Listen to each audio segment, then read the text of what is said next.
The driver of a car hit and killed a pedestrian at Highlands Ranch this morning. This happened at Highlands Ranch Parkway and Veniford Ranch Road. The driver of that car hit a pedestrian sometime before 7 o'clock. The Douglas County Sheriff's Office says the driver remained on scene. We expect to learn more from the Douglas County Sheriff's Office later today. We've learned in the last hour that a man who shot and killed 2 people at a construction site will not be charged. That's according to the Denver District Attorney's Office today. The shooting happened on Sunday, February 25th.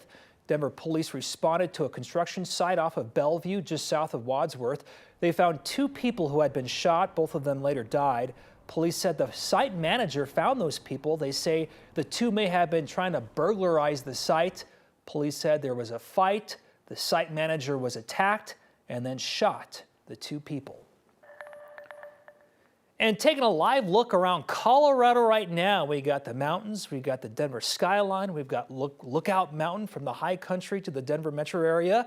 A great day right now to be outside, right, Chris? Warmer temperatures right now, but I think things are going to change. Yeah, already near 60 degrees for us today. We're going to get a kind of, this is classic March weather, by the way. We go from near 60 today to snow tomorrow night, to snow Friday morning, back to the 60s for this weekend. Familiar. So yeah, it's that roller coaster ride. Welcome to Colorado if you're new to the state, but this is kind of classic stuff. So taking a look at that forecast, again for today, mostly sunny skies right now, but we're going to see those clouds kind of gradually fill on in as we head over the next couple of hours. And we have a chance for a rain shower here in town later on tonight, but that's not the big deal. You've probably heard about that chance for some snow. That's going to be mainly tomorrow night and especially for Friday morning. I think it's going to be Friday morning in particular when we have that chance for seeing some of that snowfall. So again, showers late tonight, possible for us. And as we look ahead to tomorrow, that would be the main chance for some of that snowfall. AC operator showing us some of these kind of popcorn, convective, hit or miss snow showers for us here in the high country. What I mean by convective, the same process that leads to summertime showers and thunderstorms, that's exactly what's leading to some of these snow showers for us here in the high country for today. So these kind of popcorn, hit or miss snow showers for us here into the higher elevations. And some of that action is going to try and move its way into the Denver area. Not a ton of it will reach us here in town, but what could happen is we get a brief gusty shower for us in Denver after about 3 p.m. or so. The main action, though, will be up here into the high country. And again, this is not really the main event. The main event arrives for tomorrow after a cold front tomorrow morning. But for today, hey, near 60 degrees for us, mostly cloudy skies. Those clouds increase as we head through the day today. 50s, 60s for today. And then a winter storm watch ahead for tomorrow morning through Friday evening. This is east of the Continental Divide. And we could get a few slushy inches of snow for us in Denver. All of those details coming up for you in my full forecast. Right on. Super Tuesday is over, and the race for the White House is pretty much set. Yesterday, voters in 15 states and territories went to the polls, including right here in Colorado.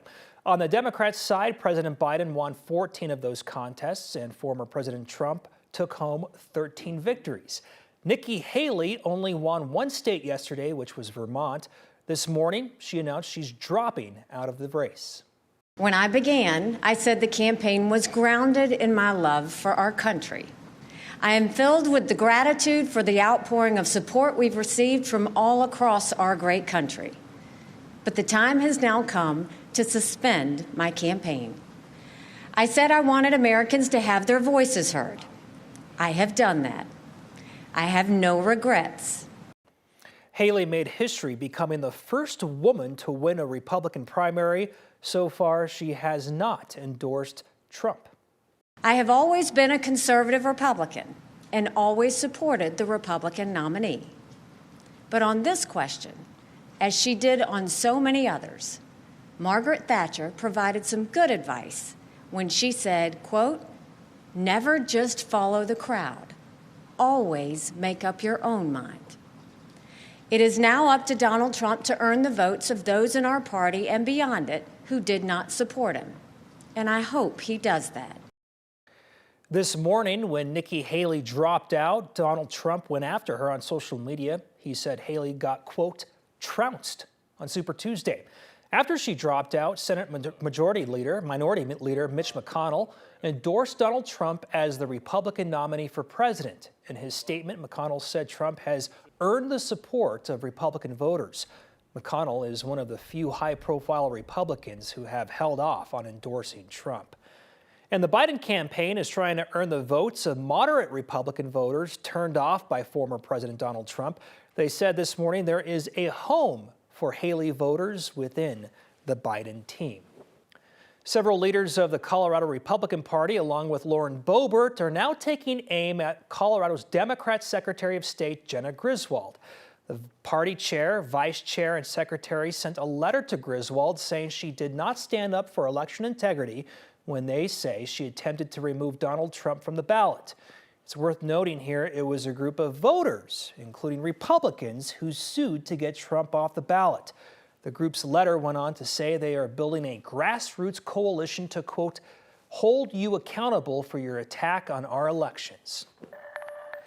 And a follow-up story we brought you first here yesterday at noon. 4 teens remain in the hospital after a 14-year-old driver crashed into a minivan. It happened on 88th Avenue in Commerce City yesterday morning. Police say the teen driver was speeding right before hitting a guardrail and then veering into oncoming traffic. They hit a minivan. 2 women inside that van were hurt but are expected to be okay. The 4 teens in the car were ejected during the crash. Investigators say they were not wearing their seatbelts.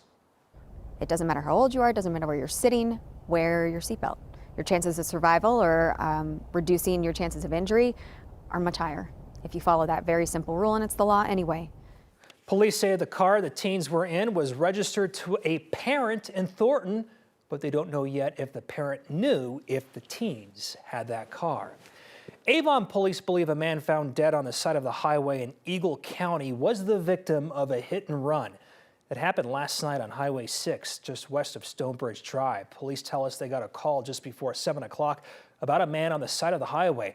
When they got there, they tried CPR, but that did not work. The man did not survive. If you have any information about this case, you are asked to contact Avon police.